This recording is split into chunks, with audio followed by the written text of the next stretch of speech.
Welcome to Monster Fight! Today, we have the Invader Invitational. Who will win twixt these two creatures?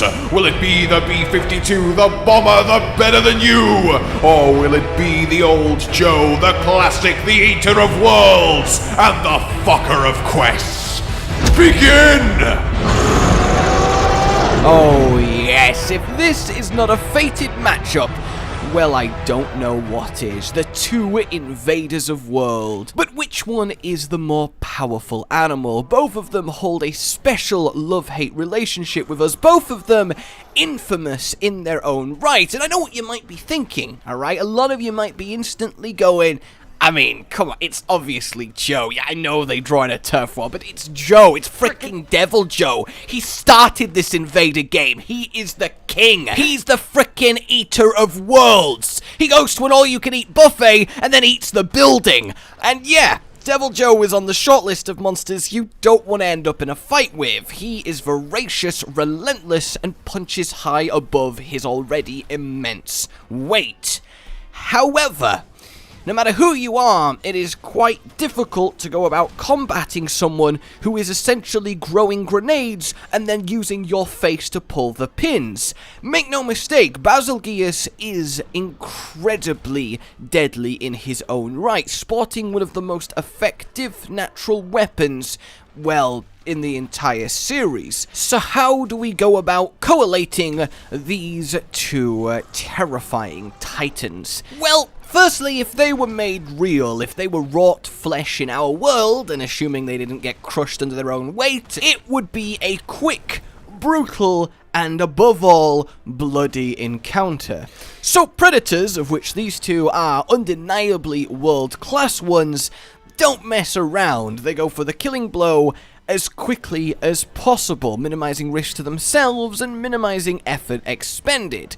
However, this poses an instant problem in this fight, because for Jho to do that, it means biting Bazelgeuse on the, well, face. It sounds really, like, not intimidating. I'm gonna bite you on the face. Like, that's, like, I'm gonna rip out your throat. Like, that's like, okay, man, calm down. I need that to live. But, like, I'm gonna bite your face? I don't, it just sounds so less threatening to me. But either way, he's got to get his maw affixed around Bazelgeuse's head. And when he does that, well, make no mistake, Jho's bite force at minimum should be in the 1,400 pounds of pressure area, which, needless to say, is more than enough to pop a skull like a balloon. Now, an animal amidst its death throes is a dangerous animal indeed. So Jho would hold on, hold fast and wait for the kicking, the desperate clawing, the last will to live to ebb away. Except in Basil's case, that is plenty enough time for his explosions affixing his beardo bombs to all ignite. And now there is no evidence to suggest that Jho's skin can even remotely tank that level of explosive power. He's covered in scars inflicted by much lesser monsters. He doesn't care, he shrugs it off and they heal fine. But in this case, it proves to be his downfall, as, well, this turns very much into a Pyrrhic victory. His, well, face would no longer be there. So yeah, there's very few situations in which a somewhat realistic interpretation of this fight doesn't result in mutually assured destruction. So let's dial it back and take it to more a gameplay combo with lore interpretation of events. Now, a lot of you have been like, look, alright, we're theorizing fights, but where's my tasty animation of them throwing down to represent the results? And look, I'm just one man. I don't really have any talents anyway, never mind animation. I spend my time doing the internet equivalent of holding two dinosaur figures and going, and then throwing one to the ground and declaring the other the victor. Okay, so, but I do not want to let you down. No, I don't. That is one thing I will not do. So here, enjoy my rendition of Deviljho versus Basil.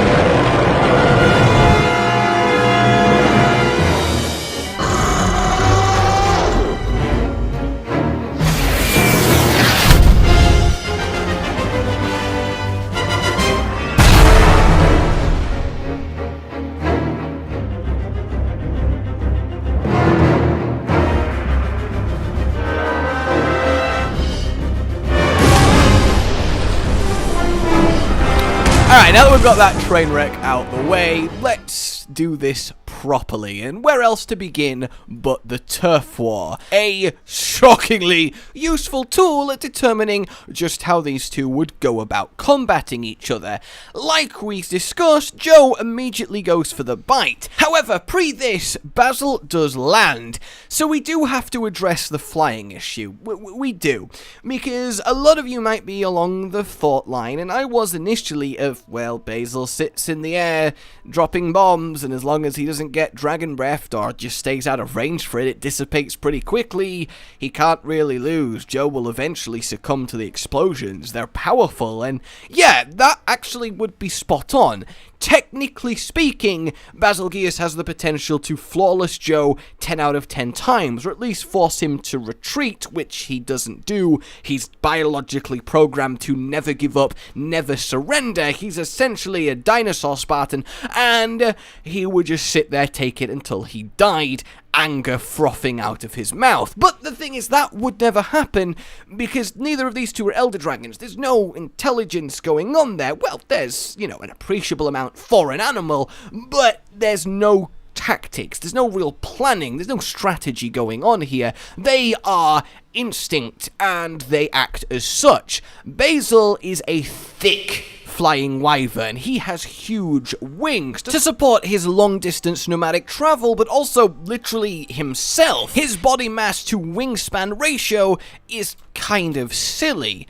But this does mean that he relies on it. He relies on comboing that bulk with his impact explosives for a 1-2 cocktail that will roll over and decimate prey. And usually it does. But because he wants to land and muscle in, he puts himself exactly where Jho wants him, in a straight-up, muscle-based brawl, which of course Jho has the advantage in. There is no doubt that purely physically, Jho has Basil outclassed in a big way. Able to ragdoll him around with relative ease, Jho is essentially a walking angry muscle, an absolute unit. So you'd think then in a close brawl to the death, when neither party is allowed to run away, which for Jho is like, oh no, not being able to run away.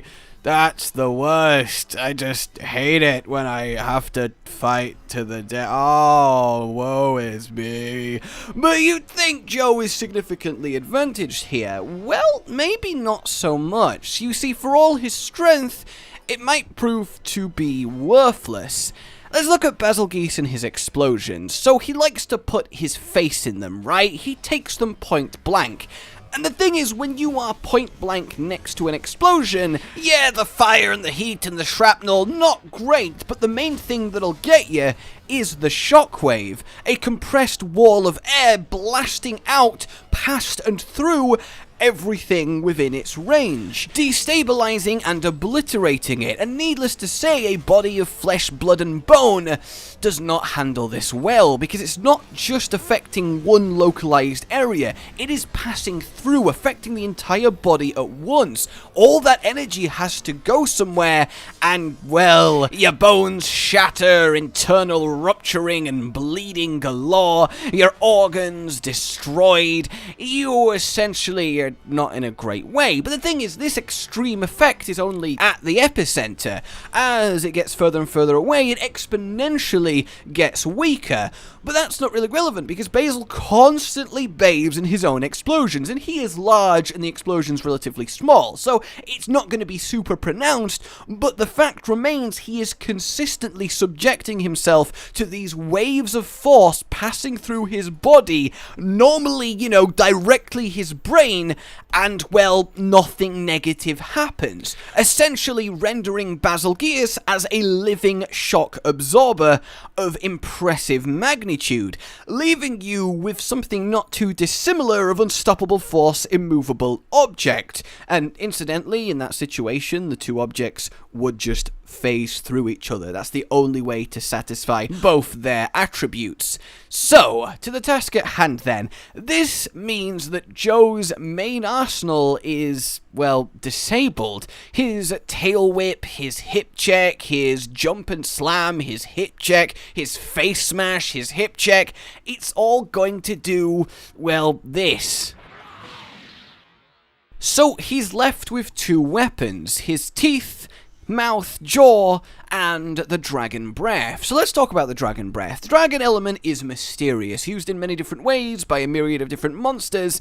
In Jho's case, it comes out as this almost steam cloud, and really, I can only imagine it as like being bathed in like acid vapor, like your entire body is in agony to your core as it passes through you, and it's just like, ah! And you get blown away by the force of it, because it appears to be traveling very slowly, but it still propels you away, so there's something there. That propulsion factor, again, nullified against Bazel, but the stinging, the burning, the whatever that does the damage definitely would affect him, arguably really causing him to recoil in pain, or maybe even severely damaging his shell and doing proper damage to the precious flesh underneath, maybe even blinding him. But it's impossible to say just how effective it would be, because there's no real, well, parameters for dragon and what it do other than powerful beam or breath or The only interesting thing of note then with this is Deviljho's breath disables elements on weapons. So would it disable, I guess, the triggering mechanism on Bazel's bombs? Would they become duds? Would they sit dormant? Because it's quite possible. And that obviously would make it a one-sided stomp in Jho's favour, taking away Bazel's only really effective weapon against him. That's quite the interesting thing to ponder. But then we are left with the teeth. So Bazel's back, all the way down to his tail, is lined with little oval plates that almost slot into him. This is one hell of an effective coat of armor. Very good at stopping force. However, penetration, probably not as well. A bite to Bazel's back, the teeth would certainly dig deep into these, shattering them one by one, and whether he would then have the bite force to continue on and crush into the rest of the body, I mean, it is likely. It might take a few attempts, it might need a proper good hold, but it is likely. However, I think it's telling that in the turf war, Jho does manhandle Bazel onto his back so he can go for the fleshy underbits. Now, whether that's because that's a sensible thing for Predator to do, or because the first bite he realized was ineffective against the top shell, so changed tactics, is still well unknown. However, I would posit then for a bite to be immediately deadly, a sort of one-shot, it would have to come from underneath, and it'd take a few good ones to get through the shell above.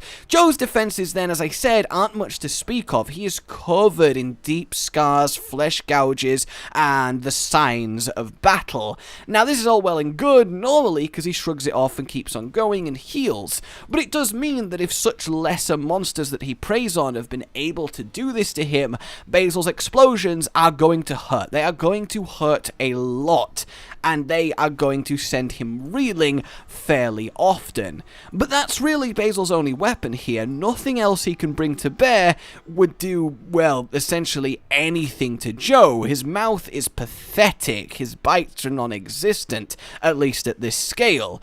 So we have a situation then where you have to answer one simple question. Do you have more faith in Bazel's bombs or Jho's mouth? Because that's what it comes down to. Can the bombs put Jho down before Jho gets a good, solid few decisive bites in that do irreparable damage to the B-52? Can the fight last long enough that he does a bombing run? A single enraged bombing run would absolutely decimate Jho. The actual explosions raining would render his back shredded and torn, and then the bodily impact of him landing would likely break legs and immobilize him. But he's got to get to that point. He certainly never opens with it, and I still think even not allowing for real life, it would be a fairly quick fight. I honestly do lean towards Deviljho here, and the thing is, I prefer Bazelgeuse as a monster, so it hurts to say this, but he's just likely to get that kill because of the simple fact he's a rage machine. He won't stop. So what? He maybe loses an arm and a good chunk of his shoulder to an explosion while he's going in for the kill. He'll just continue and worry about the huge loss of blood later. Whereas Bazel clearly shows fear and panic and some sort of self-preservation with how he acts in the turf war, with his squirming, with him trying to get away, with him panic exploding his entire beard. That drive to actually care about your own safety, ironically, is what gives Jho even more of an edge here, as Jho is essentially a fucking psychopath. But that's really also the cincher here. You see, this is, like the real-life version, a messy encounter. I don't see many situations where both combatants don't find themselves in dire straits. I would say that 2 out of 10 times Jho outright wins, is a little bit beat up, but, you know, lives to see another dawn. 1 out of 10 times the bombs do enough, a bombing run goes down, and Bazel is the clear victor. The other 7, I think more often than not Jho, but one of them wins. Technically, they're alive and the opponent isn't, but very soon after succumbs to wounds and bleeding and joins them in the dirt. Which, to be fair, does bear out from their turf war. They have a little go at each other, and one of them will actively flee, and sometimes it is even Jho. Which means on some level they very much must instinctually realize that this is not a fight either of them wants. The chance for collateral damage is way too high, and they're better off looking elsewhere. So yeah, that's what I'm going to say. I think largely the draw in the turf war is accurate, but I think if forced to fight, Jho does come out on top, but not by a huge margin. They're both very effective, deadly creatures. I'd love to know your thoughts, I'd love to have you weighed in, and I'd love to know what you think of this horrific sound you get when you slow down a Bazelgeuse roar. Imagine hearing that in a dark alley. God damn.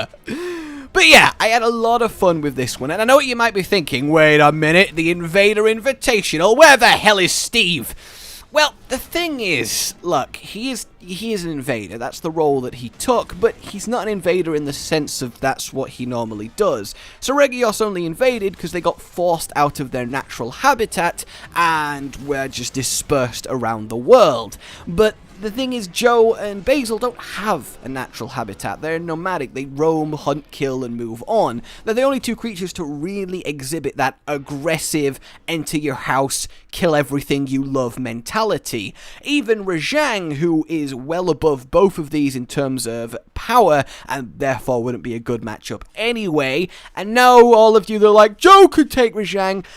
He could kill RageGaming in one bite. That is true. However, RageGaming is so hilariously faster and stronger, the chances of him getting that bite before being one-punched is minuscule. It really is. And then you've even got things like Zenoga, who were technically invaders. They were forced off the mountain and spread out. That's how we found them, but they're never really thought of as such. But I definitely think it's fair to say that Jho and Bazel are the main two true invader monsters.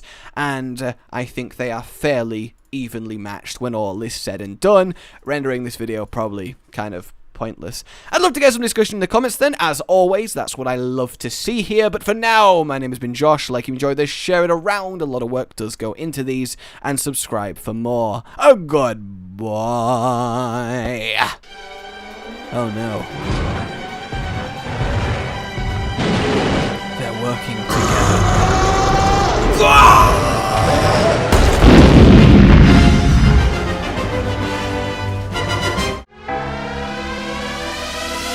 Rage Gaming with the video float. But that's all that's really relevant at the mo, but I'm still gonna leave this up so you patrons know that I love you even though the outro's no longer that kind of relevant. But the new one's being worked on and it's gonna be a truly badass song, and don't worry, I won't be doing any rapping on it.